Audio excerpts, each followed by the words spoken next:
Kung huhulihin nila si Bato, isama nyo na ako. Granted!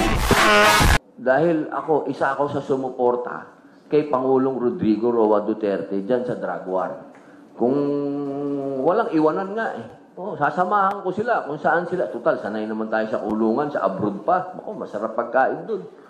Alam niyo po, ito pong araw na ito, gusto ko pong malinaw sa dalawang panig na hindi po kami nakaupo dito ni Senator Ronald Bato de la Rosa bilang mga kaalyado ng dating Pangulong Rodrigo Roa Duterte o kami po ay number 1 na sumusuporta kay Vice President Inday Sara Duterte.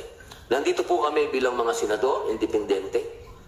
Pag-uusapan po natin ang mga karapatan ng ating mga kababayan na nasa konstitusyon. Kami po ay mga senador ng bayan upang siguraduhin po na ang konstitusyon ay walang pinipili.